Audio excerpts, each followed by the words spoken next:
करनाल हरियाणा से वरुण जी, आपका प्रश्न हमारे सामने आया है। आपने कहा है कि भगवान क्या घर पे रोज हवन कर सकते हैं? क्या और कैसे करना होता है? पूजा की विधि बताने की कृपा करें। वरुण जी, ये जो अग्नि कार्य है अपने यहाँ, माने जिसमें हवन होता है, ये कार्य थोड़ा सा बड़ी पवित्रता का और बड़ी सावधानी का है, क्योंकि थोड़ी सी भी असावधानी होने से अग्नि देवता रुष्ट हो सकते हैं। तो ऐसी परिस्थिति में हम विधान होते हुए भी सर्व सामान्य के लिए, जो अग्नि के बारे में, अग्नि कार्य के बारे में विस्तार से नहीं जानता है, उसको इसकी सलाह नहीं देंगे। इसलिए हम आपको ये कहना चाहेंगे कि आप एक अलग तरह का हवन करिए, और वो है भगवान को भोग लगाने का। जो भोजन आपके घर में बनता है उसको पवित्रता से बनाइए और फिर भगवान को भोग लगाइए। तो वो भगवान को जो भोग लगाया, भगवान के मुंह में भोजन चला ही गया। यही कार्य तो हम अग्नि के माध्यम से करते हैं। जब हम अग्नि में आहुति डालते हैं तो अग्नि की जो पत्नी है स्वाहा देवी, वो उसको लेकर के देवता के पास पहुंचा देती हैं। तो हम सीधे सीधे भगवान को ही भोग क्यों ना लगा दें। तो जो भोजन घर में बनता है, अगर वो पवित्रता से बनाया गया हो और भगवान को नैवेद्य में अर्पित करके तब उसको प्रसाद के रूप में स्वीकार किया जाए, तो बहुत सारा पुण्य भी होता है, और अग्नि कार्य में जो त्रुटि होने से हानि होने की संभावना है, वो हानि भी बच जाती है। तो हमारी आपको यही सलाह है कि रोज हवन के बारे में आप अभी मत सोचिए। आपके एक क्षेत्र में एक संप्रदाय है, और उस संप्रदाय के द्वारा ये कहा जाता है कि प्रतिदिन अपने घर में हवन करिए, लेकिन वो एक अलग तरह का संप्रदाय है। हम सनातन धर्म के लोग हैं। अग्नि कार्य में बहुत ही सावधानी की आवश्यकता होती है। इसलिए हमारी आपको यही सलाह है कि नित्य हवन के बारे में मत सोचिए, बल्कि भगवान को भोग लगा के खाने के बारे में सोचिए, और इस नियम को आज से ही अपने घर में लागू कर दीजिए। आपका कल्याण होगा। राहुल भट्ट जी, आपका एक और प्रश्न है हमारे सामने। धर्मपत्नी के रजस्वला होने पर क्या उसके पति को उन दिनों धार्मिक कृत्य करने का निषेध है, और कौन कौन से कृत्य कर सकता है? तो राहुल भट्ट जी, हम आपको बताना चाहेंगे कि जो धर्मपत्नी है वो रजस्वला होती है, पति रजस्वला नहीं होता है। इसलिए जो अशुद्धि है वो भी पत्नी के पास रहती है। पति को उसकी अशुद्धि अगर स्पर्श करेगा तब आएगी। इसलिए उन दिनों में पति को भी पत्नी के स्पर्श का निषेध है। तो ऐसी स्थिति में पति शुद्ध रहेगा, और अगर वो शुद्ध रहेगा तो जितने भी पुण्य कार्य हैं, भोजन बनाना, घर में पूजा पाठ करना, ये सब वो कर सकता है। उसके लिए इस तरह की कोई धार्मिक कृत्य करने पे कोई पाबंदी नहीं है, निषेध नहीं है। जहाँ तक आपने कहा कि उसके रजस्वला होने पर क्या पति भी अशुद्ध हो जाएगा, तो बिल्कुल नहीं होगा। आपको पता होना चाहिए कि जो पति है वो अपनी पत्नी के बदले का जनेऊ भी अपने कंधे पर पहने रहता है। जो हमारे यहाँ सदगृहस्थ हैं वो 2 या 3 जनेऊ एक साथ पहनते हैं। एक जनेऊ में 3 लड़ होती है, लेकिन वो 2 पहनते हैं या फिर 3 पहनते हैं। तो 2 पहनने का मतलब है एक जनेऊ अपना है और एक जनेऊ अपनी पत्नी का है। तो वो पुरुष ही धारण करता है, क्योंकि उसके अशुद्ध होने की संभावनाएं बहुत कम है, इसलिए वो धारण करता है। और जब कोई ऐसी विशेष अशुचि की अवस्था आ जाती है, सूतक वृद्धि आदि, तो उसमें वो यज्ञोपवीत बदल लेता है। तो ऐसी परिस्थिति में धर्मपत्नी के साथ ही अगर वो भी अशुद्ध हो जाता तो फिर जनेऊ कैसे धारण करता पत्नी का? तो जो लोग 2 जनेऊ धारण करते हैं उसमें एक अपना होता है, एक पत्नी का होता है, और एक उपवस्त्र की जगह पर होता है, क्योंकि आजकल जो वेश विन्यास है उसमें उपवस्त्र सम्मिलित नहीं है। जबकि हमारे प्राचीन वेश विन्यास में बाएं कंधे पर एक उत्तरीय का, एक गमछे का होना अति आवश्यक होता है। उसके बिना धर्म कार्य किया ही नहीं जाता है। तो ऐसी परिस्थिति में लोग उस क्षति की, उस कमी की पूर्ति करने के लिए एक और यज्ञोपवीत, क्योंकि वो सूत्र से ही बना हुआ होता है, वो धारण कर लेते हैं, तो वो उपवस्त्र का काम करता है। तो धर्मपत्नी के रजस्वला होने पर उसके पति को कोई अशुद्धि नहीं है, वो सभी धर्म कार्य कर सकता है, किसी प्रकार का निषेध उसके लिए नहीं है। आशा है कि आप आशय समझ गए होंगे और तदनुसार व्यवहार करेंगे। देहरादून से शिवानी जी, आपका ये प्रश्न आया है। गुरुजी, किसी संत की समाधि में जाने पर लौट कर क्या स्नान करना चाहिए? जैसे स्मशान में से लौटने पर स्नान करने का नियम है, कृपया बताएं। यदि प्रश्न अनुचित हो तो क्षमा करें। शिवानी जी, देखिए, प्रश्न जब आप करते हैं तो हिचकना नहीं चाहिए, विनम्रतापूर्वक करें, अच्छे शब्दों में प्रश्न करें। ये तो ठीक है, आपके प्रश्न करने के तरीके में औद्धत्य नहीं होना चाहिए, वाणी संतुलित हो, भाषा गरिमामयी शालीन हो, विनय उससे दिखाई दे रहा हो, जिज्ञासा प्रकट होती हो कि आप जानना ही चाहते हैं। लेकिन अनुचित हो प्रश्न, ऐसा नहीं सोचना चाहिए, क्योंकि सभी प्रश्न उत्तर मांगते हैं। अनुचित उनको कैसे कह दें?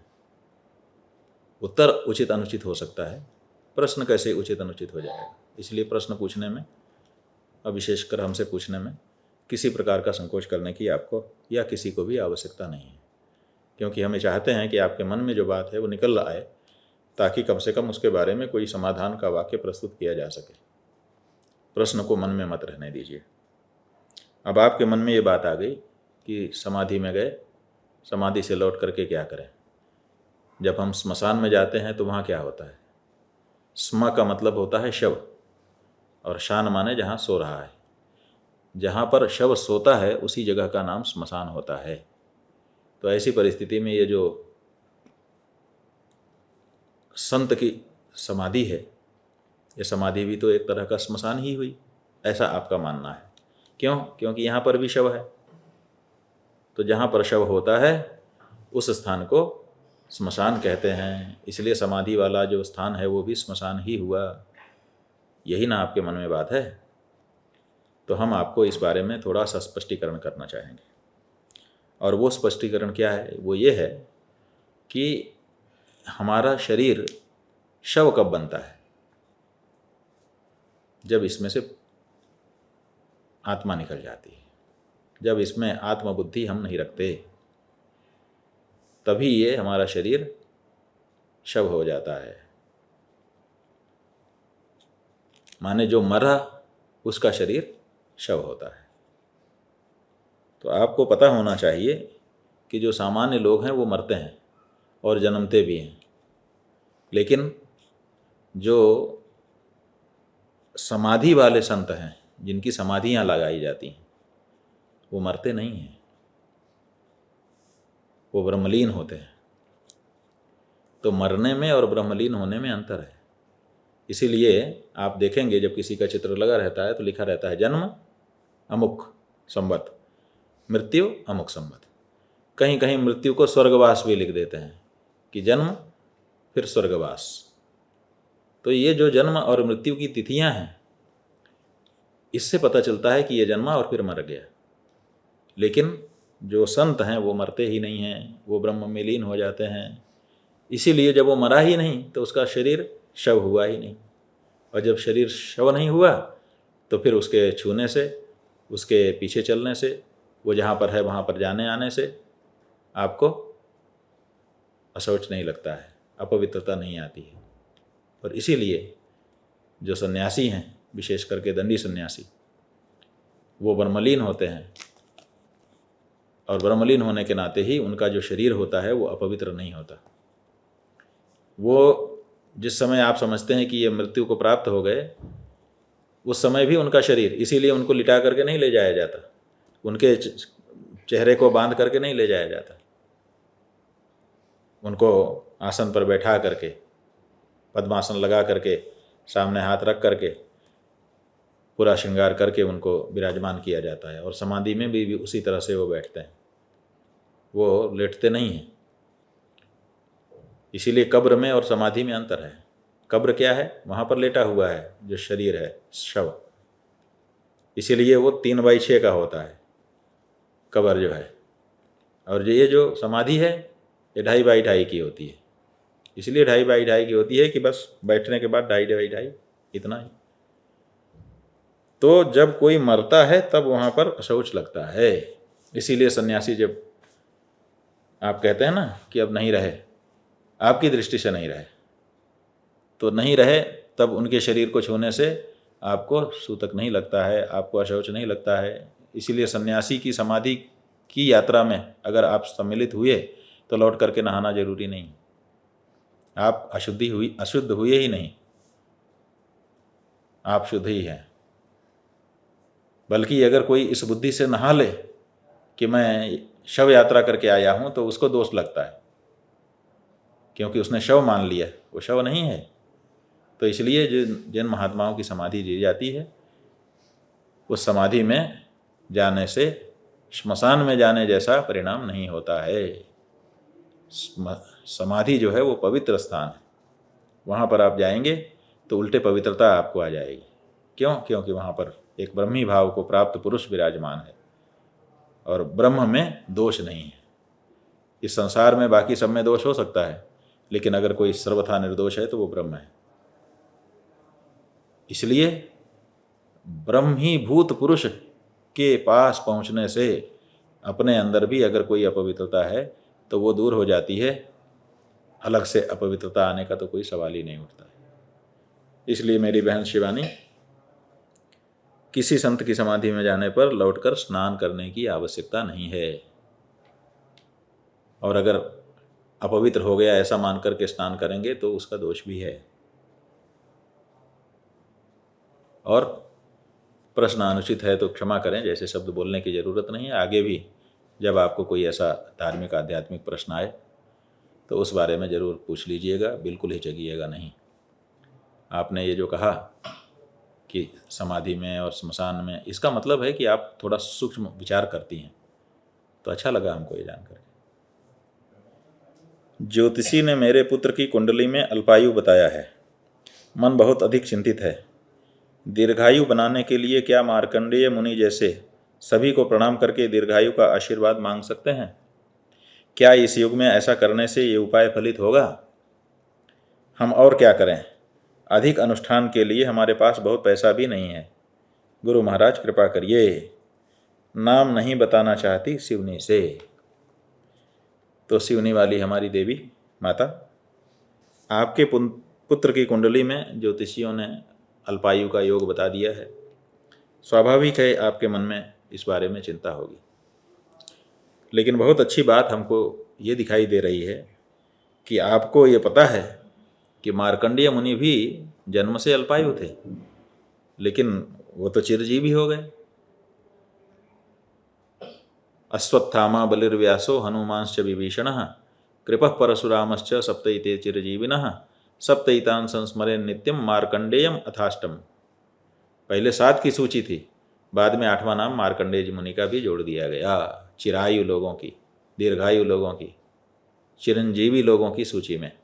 इसका मतलब है कि आपको ये पता है कि मार्कंडेय जी कैसे चिरजीवी हो गए। अल्पजीवी थे लेकिन चिरजीवी हो गए। कैसे हो गए? अभिवादनशीलस्य नित्यं वृद्धोपसेविनः चत्वारि तस्य वर्धन्ते आयुर्विद्या यशोबलम। वृद्धों की सेवा और उनको अभिवादन करने के परिणाम स्वरूप ये होता है। आप जानते ही हैं कि मार्कंडेय मुनि की माता ने उनको यही सिखा दिया था। तो संतों को जा कर के प्रणाम करते थे और बदले में वो सब चिरायु चिरायु चिरायु हो आशीर्वाद देते थे। और बाद में जब उनके मृत्यु का काल आ गया, योग आ गया, अवसर आ गया, तो उन्होंने जा कर के भगवान शिव की आराधना शुरू की। भगवान शिव की आराधना करते करते अचानक उनकी मृत्यु का ठीक क्षण उपस्थित हो गया। यमराज आकर के सामने खड़े हो गए, लेकिन मार्कंडेय प्रभु यमराज का डरावना स्वरूप देख करके भयभीत हो गए और उसी शिवलिंग से आलिंगनबद्ध हो गए, भगवान शिव बचाइए। और उसी समय भगवान शिव ने आकर के उनकी रक्षा कर दी। ये तो आप कथा जानती हैं। तो इसका मतलब है कि अभिवादन करने से, बड़ों का आशीर्वाद लेने से आयु की वृद्धि होती है। तो आप बिल्कुल इसी को मंत्र बना लीजिए और इसको करिए। और बाद साथ में अश्वत्थामा बलिर्व्यासो हनुमांश्च विभीषणः कृपः परशुरामश्च सप्तैते चिरजीविनः। ये जो सप्त चिरजीवी हैं, रोज़ इनकी पूजा करवाइए बच्चे से, रोज़ इन चिरजीवियों का नाम का स्मरण कराइए। ये जो चिरजीवी हैं इनकी कथा सुनाइए। बच्चा जो है इस बारे में जितना अधिक चिरजीवियों का चिंतन करेगा उसकी आयु उतनी ही बढ़ती चली जाएगी। भगवान शंकराचार्य स्वयं अल्पायु थे, क्योंकि जब भगवान शिव की तपस्या उनके माता पिता ने की तो भगवान शिव ने स्वप्न में आकर के ये पूछा था उनसे कि आप लोग एक दीर्घायु लेकिन मूर्ख पुत्र अथवा अल्पायु लेकिन विद्वान पुत्र चाहते हैं, दोनों में से एक ही मिलेगा। तब शिव गुरु और आर्यांबा भगवान आदि शंकराचार्य जी के माता पिता, उन्होंने आपस में सलाह करके यही कहा था भगवान से, हे भगवान, स्वप्न में जैसा प्रश्न आपने पूछा है उसका उत्तर हम दोनों मिलकर के ये देते हैं कि भले अल्पायु हो लेकिन हमको विद्वान पुत्र चाहिए। और इसी आशीर्वाद के परिणाम स्वरूप अल्पायु लेकिन बुद्धिमान पुत्र भगवान शंकराचार्य शंकर के रूप में उनके यहाँ आविर्भूत हुए थे। लेकिन बाद में सप्तर्षियों के आशीर्वाद से उनकी आयु 8 साल की जगह 16 साल हो गई थी। और फिर काशी में व्यास जी के आशीर्वाद से 16 साल की आयु 32 साल की हो गई थी। तो इस आशीर्वाद में बड़ी शक्ति है। इस आशीर्वाद के लिए अपने बच्चे को तैयार कर दीजिए। जितना अधिक उसको आशीर्वाद मिलेगा, समझिए कि उसकी आयु उतनी ही बढ़ती चली जाएगी। और एक बात आपको हम बता दें, जो कुंडली होती है ना, उस कुंडली में कई बार मार्केश आता है। माने हर कुछ वर्षों के बाद सबकी कुंडली में मार्केश होता ही है, लेकिन हर समय मार्केश का विचार लोग नहीं करते, सोचते हैं कि हम इसको जीत लेंगे। वो तो जब वृद्धावस्था आदि का मार्केश होता है तो लगता है कि अब इतनी शरीर में शक्ति नहीं रही, अब हम इसको कैसे जीतेंगे, तो उस समय चिंतित होते हैं, तब उस समय अनुष्ठान आदि करते हैं। लेकिन बाकी समय में उतना निश्चिंत रहते हैं। तो मार्केश योग होने मात्र से कोई नहीं मर जाता है। अगर उपाय किए जाएं तो उन उपायों से मार्केश में भी व्यक्ति बच सकता है। तो आपका जो पुत्र है उसके लिए आप आयुष्य कर जो मंत्र होते हैं, योग्य व्यक्ति से उनको जान करके उनका भी जप कर सकते हैं। आयुष्य होम होता है, उस आयुष्य होम को आप कर सकते हैं। अथवा आयु बढ़ाने के लिए बड़ों का आशीर्वाद अमोघ अस्त्र है, इसका भी उपयोग कर सकते हैं। नाम अगर आप बता भी देती तो भी अच्छा होता। कोई ऐसा प्रश्न तो आपने पूछा नहीं जिसके कारण आपको नाम छिपाना पड़े, लेकिन आपने छिपा लिया, कोई बात नहीं है। हमने तब भी बिना नाम बताए भी आपका प्रश्न देखा, बालक की आयु के बारे में था, तो हमको लगा कि हमें बताना चाहिए, तो वो हमने आपको बताया है। आशा है कि आप उचित उपायों का अवलंबन करेंगी और अपने लंबे समय तक अपने बच्चे को अपनी आँखों का विषय बनाएंगी। नारायण।